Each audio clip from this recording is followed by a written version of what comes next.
Hello and welcome to this class.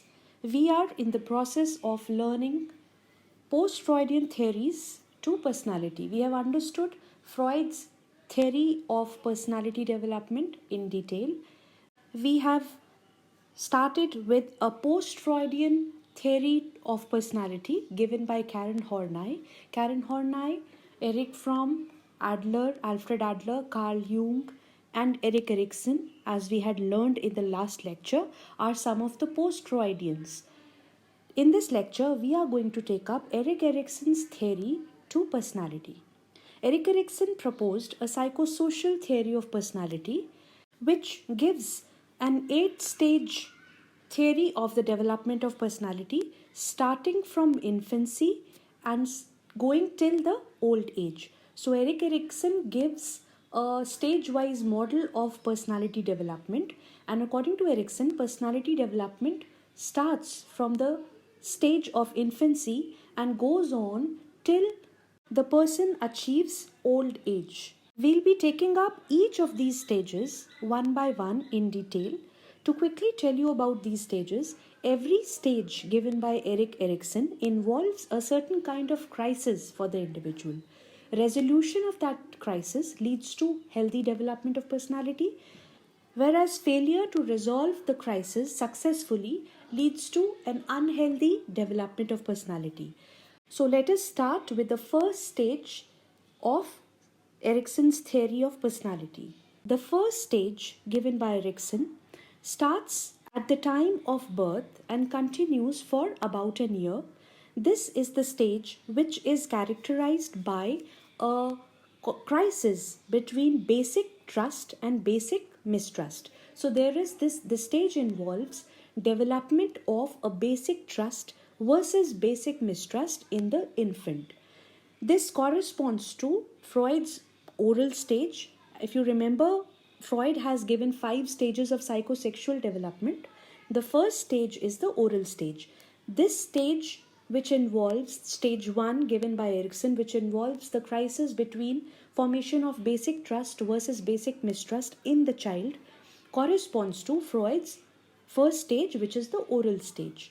What happens during this stage is that the baby's wakeful hours keep increasing day by day, and as a result of this, the baby is able to identify with the comfort provider, the person who provides comfort, who provides nourishment, who provides care, nurturance, warmth, is the person which is recognized during this age. So the person, which is usually the mother, who generally provides nourishment of all kinds for the physical being as well as the psychological being of the child, gets to be identified by the child. The child recognizes the mother and recognizes the fact that the child is being taken care of. What happens is that when the infant is being taken care of well by the mother and by other family members, the infant develops a sense of trust on the mother, on the care provider. This trust then leads the child, the infant, to be able to accept the period of mother's absence in a trustful manner with calmness. The trust which the child has developed as a result of care provided by the mother and other family members results in a sense of trust within the child, and this sense of trust enables the child to withstand the period of absence of the mother, who is the basic provider for the child for all kinds of needs, for the physical as well as psychological needs.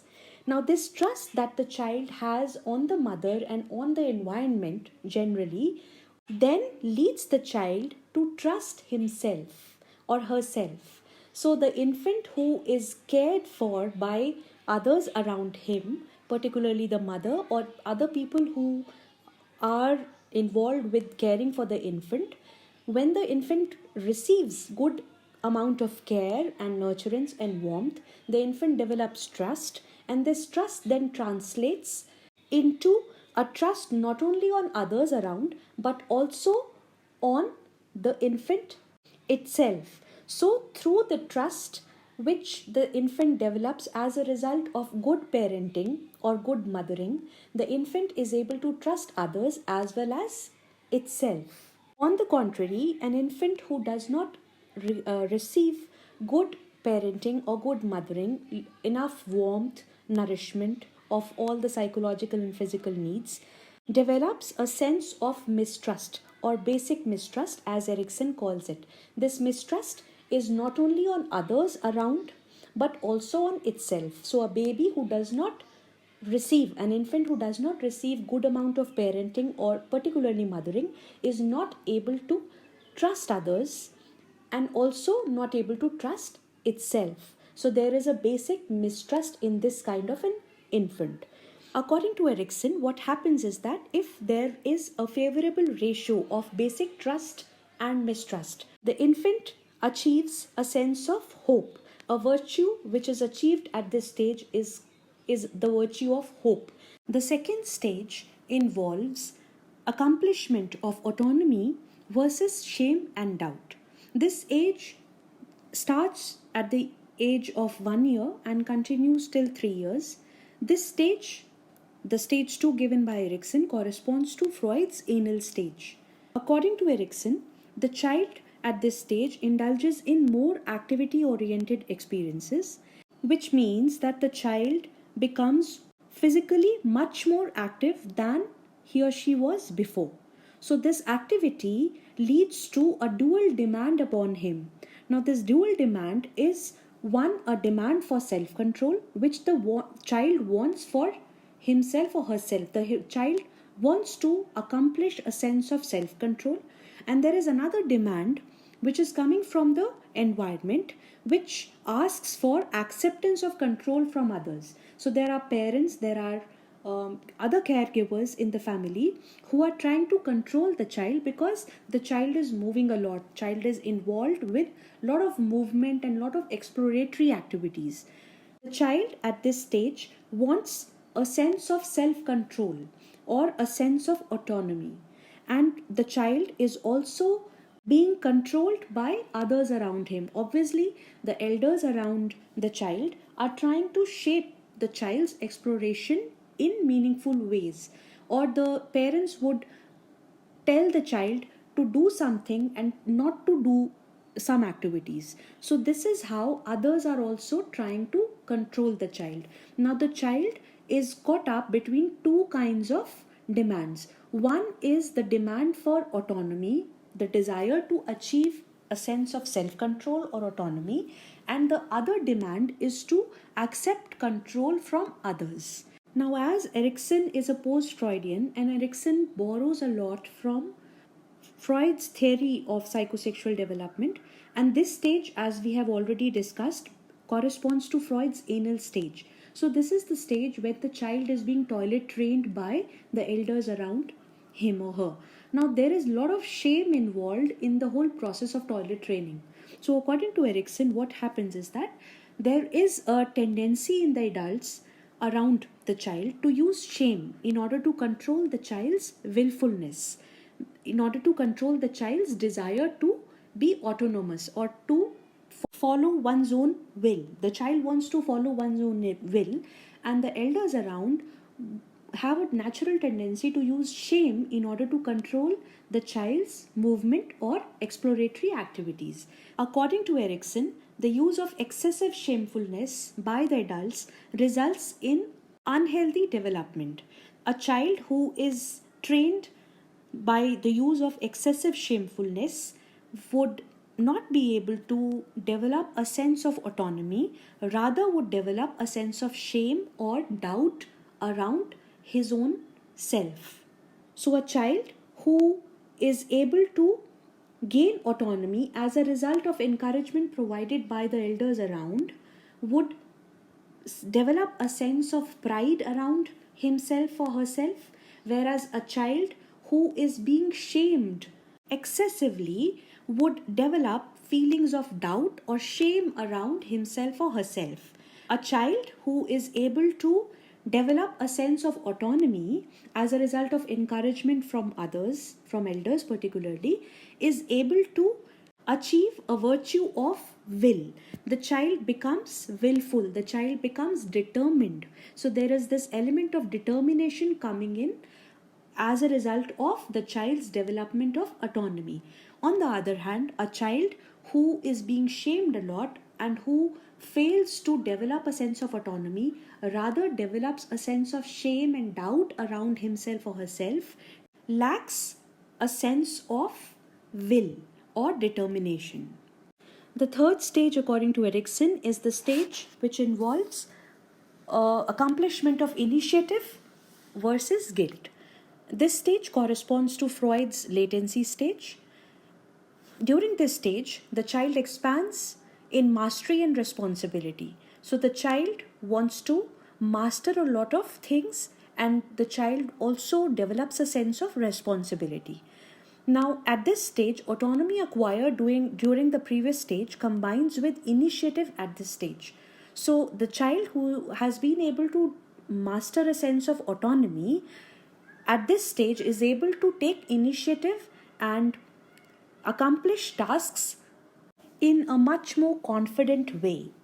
So, this initiative in the child results in determination to achieve goals, whereas a child who has not been able to develop a sense of autonomy rather has developed feelings of doubt and shame, lacks a sense of determination at this stage, and lacks a feeling of initiative. Rather, such a child becomes full of guilt, and the kind of strategies such a child engages to achieve goals are aggressive and manipulative in nature. According to Erikson, this stage involves a virtue of purpose which results as an outcome of a favorable ratio of initiative to guilt. So, a child who is able to have more of initiative and less of guilt develops a virtue of purpose at this stage, whereas a child who has more of guilt and less of initiative is not able to form a sense of purpose in life. The next stage involves industry versus inferiority, or this stage accomplishes a sense of industry or a sense of inferiority on the child depending on the successful resolution of the crisis involved at this stage. This stage corresponds to Freud's phallic stage. Here, a major change in the life of the child is that the child begins formal education. 6 years is the age around which we all start our formal education. We enter class 1 or grade 1 of our education system. And this is when the child is able to master the tasks which the child undertakes. Now, if the child is able to master the tasks which he or she undertakes, the child develops a sense of industry or a sense of being able to accomplish tasks.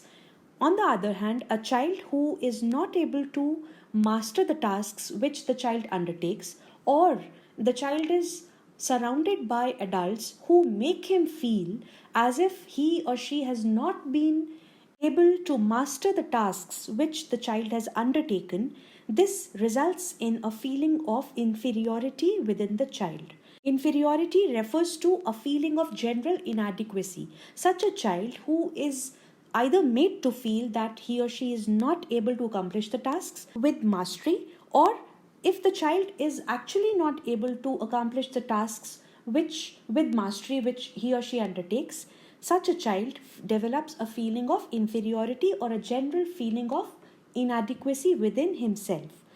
Now, the outcome of a favorable ratio of industry to inferiority results in the virtue of competence. This means that a child who has more of a sense of industry within the self develops a virtue or a strength of competence or a sense of pleasure in work that he or she undertakes. On the other hand, a child who has more of inferiority and less of feelings of industry fails to develop a sense of competence and fails to derive a sense of pleasure in the work that he or she undertakes. The fifth stage involves identity versus identity confusion. This starts around 11 years when the child starts to achieve puberty or enter into adolescence, and it continues through the end of adolescence. This stage, the stage 5, corresponds to Freud's latency stage, and this is the stage when the adolescent begins to develop an identity or a sense of who am I. The central question around which an adolescent's life is revolving is the question, who am I? The adolescent's existence at this stage is revolving around developing a strong sense of identity, and the adolescent is also at the stage of making vocational plans around career, the choice of career. According to Erikson, at this stage an adolescent may either develop an identity or fail to develop a sense of identity. An adolescent who fails to develop a sense of identity at this age enters into something which is called role confusion. Role confusion causes the adolescent to feel anxious, isolated, empty, and indecisive. So, such an adolescent who is not able to create an identity for himself or herself becomes full of negative emotions such as anxiety, a sense of isolation, a sense of vacuum, and inability to make decisions on one's own. Again, according to Erikson, a favorable ratio of identity to identity confusion or role confusion results in developing a virtue of consistency. This means that an adolescent who is high on identity, who has been able to create an identity for himself or herself, has a sense of consistency, has a virtue, a strength of consistency, while an adolescent who is in role confusion or who has not been able to create an identity for himself or herself is lacking a sense of consistency in life. The sixth stage involves intimacy versus isolation. This is the stage which takes place during early adulthood. This stage corresponds to Freud's genital stage. At this stage, the young adult seeks heterosexual relationships. So the adult wants to enter into relationships, form relational bonds with a sense of intimacy. So there is a development of sense of intimacy. Now, a successful resolution of this crisis of intimacy versus isolation at this stage results in developing a sense of intimacy in the relationships which the person shares with others.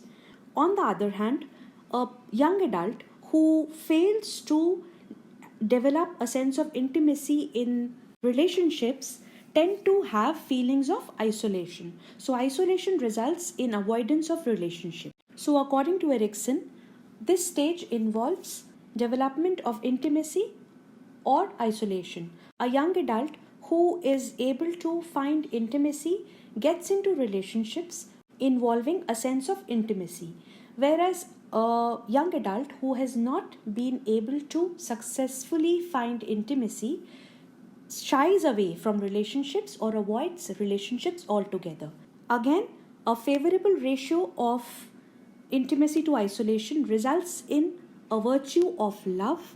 A person who is able to find a sense of intimacy develops an emotion of love, whereas a person who lacks intimacy gets into isolation and lacks the virtue of love.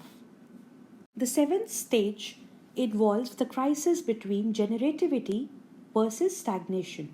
This stage involves the middle adulthood of a person, and at this stage, the person is concerned with generating ideas, progeny, products, and so forth. So, this is the time when the person is concentrating on expressing one's concern for others, sharing one's knowledge and experience with others around him or her. So, this is the stage when the person is extending his own self to others or offering what the person has within himself or herself to others who are usually of a younger age. And this desire of the person to express concern for others, to share knowledge, to share experience is accomplished through activities such as child rearing, teaching, demonstrating, and supervising.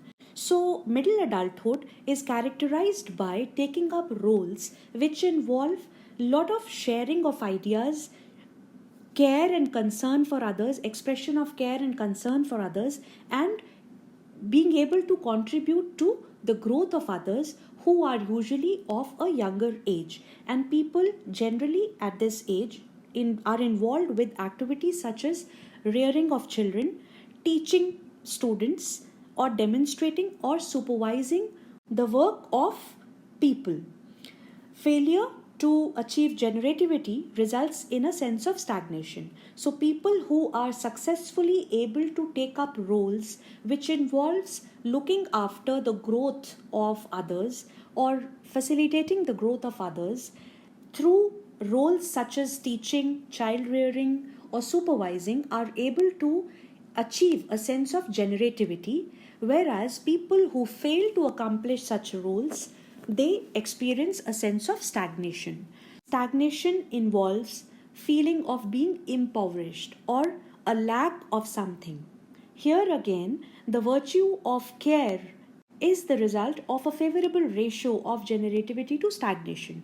A person who is able to accomplish relationships where he or she feels that he or she is able to facilitate the growth of others develops a virtue of care, whereas a person who feels stagnated lacks a strength or the virtue of care. The last stage involves a crisis between integrity and despair. This is the stage when the person is in his late adulthood or old age. So, according to Erikson, a person who has been able to successfully resolve all the crises before this age is able to develop a sense of integrity which involves a sense of order and meaning.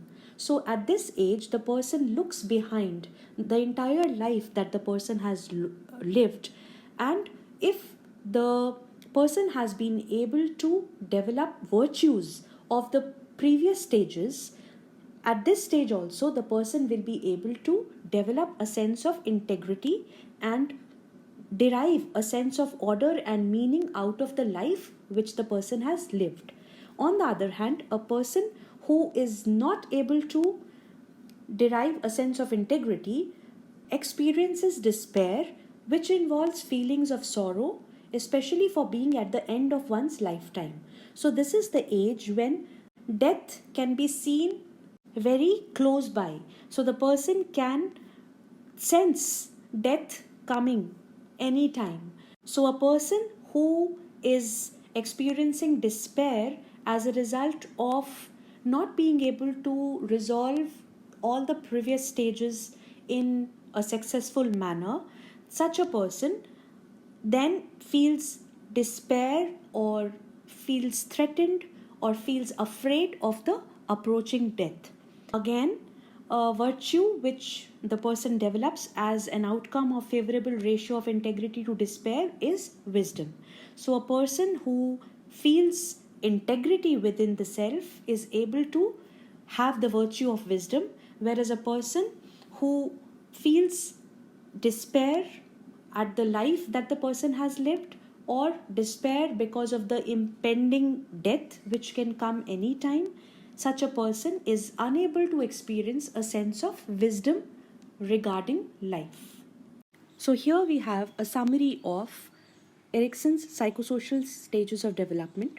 The first stage, starting at birth, continuing till around 1.5 years, is the stage when the child develops a sense of trust. Adequate resolution of this stage results in a sense of basic trust of the child on himself as well as on others, while inadequate resolution of this stage results in a sense of insecurity and anxiety, something which is called basic mistrust. Around the period of 1.5 years to 3 years is the stage of autonomy versus self-doubt. This is when the child is particularly undergoing toilet training, and the child may either be able to successfully resolve or adequately resolve this stage, which results in a perception of self as agent, capable of controlling one's own and body and making things happen. So there is a lot of confidence that comes with self-control. Adequate resolution results in self-control, sense of self-control, while inadequate resolution results in feelings of inadequacy about self-control, as well as inadequacy around being able to control other events. Around the next stage is initiative versus guilt, when the child is able to form an outlook of initiative or a sense of guilt. So the child who is able to initiate tasks on his own is able to develop confidence, whereas inadequate resolution results in feelings of guilt over one's limitations or inabilities. The next stage is industry versus inferiority, when the child enters formal education, and this is when the child develops a sense of competence around basic social and intellectual tasks, and this results in a feeling of self acceptance. Adequate resolution results in a sense of competence, whereas inadequate resolution at this stage results in a sense of feelings of failure or lack of self confidence. The next stage comes when the child then enters adolescence. This is when the child is searching for an identity for himself. The child, as a result of adequate resolution, is able to come at a comfortable sense of self as a person or identity as a person, or the child is able to answer the question, who am I, in a very positive manner, in a very creative manner.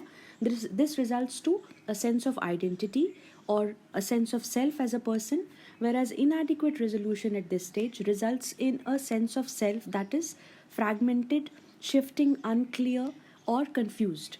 The next stage is the age of intimacy versus isolation during early adulthood. This is where the adult is able to get into close relationships and commit to the another person in terms of relational goals, common relational goals. So there is a capacity in the adult to form relationships which are intimate, which are of intimate nature, and the person is able to commit to common goals shared by the two people in the relationship. Adequate resolution results in a capacity for closeness and commitment, whereas inadequate resolution results in a feeling of loneliness and separation, or maybe denial of intimacy needs. So, this is when the adult not being able to form close, intimate relationships then depends upon the ego defense mechanism of denial, which we understood when we did psychosexual stages of development. So the ego then saves the person from the sense of loneliness and emptiness, and the person may altogether deny any need for intimacy or any need for close relationships. The adult then enters the stage which is called middle adulthood, which involves generativity versus stagnation. This is when the adult is expanding or extending himself or herself in terms of one psychological being. The adult takes up roles such as teaching, parenting, or supervising, where the adult feels that the person is able to extend one's ideas, abilities, and experiences to the next generation.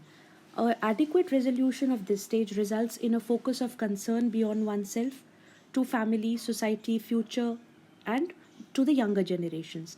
Whereas inadequate resolution results in the lack of concern beyond oneself. The person is centered upon himself or herself and may not be able to extend one's self to people around. The last stage, which is the late adulthood, is the age which involves ego integrity versus despair. So the person who is adequately able to resolve this stage then has a sense of wholeness or a sense of completeness around himself or herself, and this is called ego integrity. Whereas inadequate resolution at this stage results in a sense of despair or disappointment, feelings of being worthless or useless. It is very interesting to note that an individual moves across all these 8 stages from birth till the old age, and each age adds up to the individual's sense of self. Inadequate resolution of any one stage then might affect the resolution of the next stages. But inadequate resolution at any stage does not mean that the resolution cannot be reached at a later age. According to Erickson's theory, a person who has not been able to resolve a particular stage of development can later on find adequate resolution to a previous stage of development. So it is not that the resolution of these stages is achieved in the stage itself. Maybe sometime later in the life, the person can always make up for the inadequate resolution at a previous stage and always come up as a far more resolved individual and may achieve a sense of adequate resolution even after the stage has been passed. So that's all for today's lecture. Thank you. Happy learning.